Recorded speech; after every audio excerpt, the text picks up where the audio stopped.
본 연구에서는 코로나19로 인한 일하는 방식의 변화 중 재택근무에 초점을 맞춰 고용의 양적, 질적 측면의 변화를 파악하고 재택근무 관련 법적 쟁점을 분석하여 재택근무의 정착과 지속 확산을 위한 정책적 지원 및 법제도의 개선 방안을 모색하고자 합니다. 코로나19로 인해 일하는 방식의 변화가 일어나고 유연근로제 활용률은 지속적으로 증가하고 있습니다. 우리나라 전체 임금 근로자 중 유연근무제를 활용하는 근로자는 2020년의 전년도보다 3.4% 증가한 14.2%로 나타났으며 2019년까지 0.5% 미만이었던 재택근무제 활용 근로자 비중은 2020년에 2.5%로 크게 증가하였습니다. 그런데 유연근무제 활용률은 기업 규모와 비례하여 증가하는 것을 확인할 수 있었습니다. 2020년 1에서 4인 기업체와 5에서 9인 기업체의 유연근무제 활용률은 각각 1.2%와 2.2%인 반면 300인 이상 기업체는 36.9%로 나타났습니다.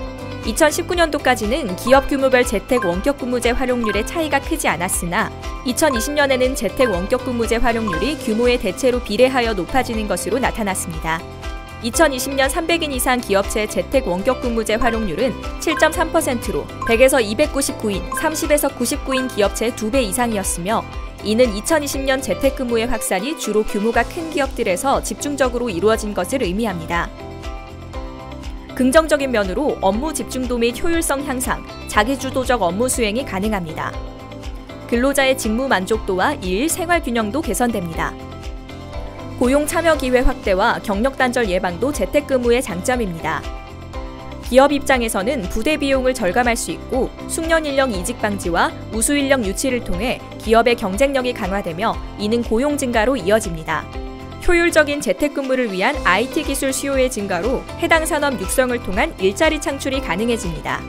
그러나 생산성 저하, 인사노무 관리의 비효율과 관련 인프라 구축 비용 같은 부정적인 면도 있어 재택근무의 고용 효과를 단언할 수 없습니다. 재택근무 시행의 양적 고용 효과 분석을 위해 경제활동 인구조사를 활용한 재택근무의 고용 효과 분석, 유연근무제 간접노무비 지원제도의 고용 효과 분석, 한국노동연구원의 재택근무 실태조사를 활용한 고용 효과 분석 등 3가지 분석을 시행했습니다. 연구가 이루어진 시점에서는 재택근무제가 본격적으로 시행된 후 경과된 시간이 1년 내외라는 점에서 재택근무의 고용 효과를 살펴보기에 한계가 있지만 재택근무 시행의 고용 효과에 관한 3가지 분석 모두 일관되게 긍정적 결과가 도출되었다는 점은 의미가 있을 것입니다.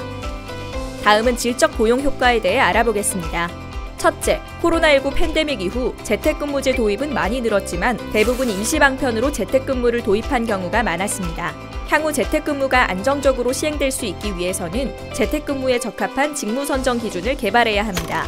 둘째, 재택근무의 올바른 정착을 위해 재택근무와 관련한 취업규칙 변경, 업무 매뉴얼 제정 등을 통해 공정한 근로조건 제도화가 필요합니다. 자세히 알아보자면 기업체 중 다수는 코로나19의 시작과 함께 재택근무를 시행했습니다. 하지만 동일한 환경에서 재택근무를 시행하지 않은 기업체들이 존재한다는 점은 재택근무 시행에 기업체의 특성이 영향력을 미친다는 것을 알 수 있습니다. 현재 재택근무를 활용하는 근로자 규모에는 기업 규모와 업종, 직종 등 일의 특성이 영향을 미치는 것으로 나타납니다. 기업 규모가 큰 기업 중 특히 300인 이상에서 전체 근로자 대비 활용하는 근로자가 많은 것으로 나타납니다. 재택근무의 주요 효과로는 육체적 피로감 감소, 자기개발, 일생활 균형 증진 등 근로자 웰빙이 가장 큰 것으로 나타납니다. 또한 기업들은 재택근무제로 인한 우수 인력 확보와 유지, 근로자 이직 방지 효과가 있다고 평가하고 있습니다. 특히 재택근무 시행은 여성 근로자와 청년 근로자의 고용에 영향이 클 것으로 보입니다. 하지만 몇 가지 우려가 제기됩니다. 비정규직은 재택근무를 사용하지 못하게 하거나 근로자와의 협의 과정 없이 기업의 일방적인 결정으로 재택근무를 실행해 노사 갈등이 발생할 가능성이 있습니다.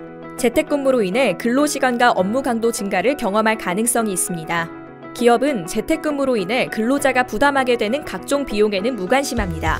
재택근무 시행의 고용 효과가 비정규직 고용 증가로 이어질 가능성 역시 고민이 필요한 부분입니다. 이를 토대로 정책 시사점에 대해 알아보겠습니다. 재택근무 관련 인사관리와 노사관계 과제에 관한 정책 시사점입니다. 업무 프로세스 공식화 및 표준화가 필요합니다. 새로운 근무 체계에 따른 공정한 성과 평가 시스템을 구축해야 합니다. 기업 특성에 맞는 재택근무 적합 직무 분석 및 선정 기준을 마련해야 합니다. 재택근무를 제도화하여 안정적 도입을 해야 합니다. 근로자들의 의견을 반영하여 기업의 노사관계 특성에 맞는 재택근무를 시행해야 합니다. 원활한 재택근무를 위한 비대면 조직문화 재정비가 필요합니다. 다음은 재택근무 확산을 위한 정책 지원 방안입니다. 첫째, 재택근무 도입 확산을 위해 전문적인 인사관리 컨설팅 지원이 필요합니다. 둘째, 재택근무 도입을 위한 IT 인프라를 지원해야 합니다. 셋째, 재택근무에 관련된 노동법 법령을 준수하고 세부적인 내용에 대해서는 재택근무 종합 매뉴얼의 가이드라인이 기업 현장에서 제대로 시행되도록 해야 합니다. 하지만 재택근무 종합 매뉴얼이 현재는 사용자의 권한 위주로 작성되어 있다는 한계가 있으므로 향후 사용자와 근로자의 권리와 의무, 관련 절차를 명확히 기술하고 재택근무에 관한 근로시간 및 작업량 설정, 연결 차단권 등 근로자의 생활시간 보호를 위한 조치 의무 등이 매뉴얼에 포함될 수 있도록 매뉴얼의 재정비가 반드시 이루어져야 할 것입니다. 감사합니다.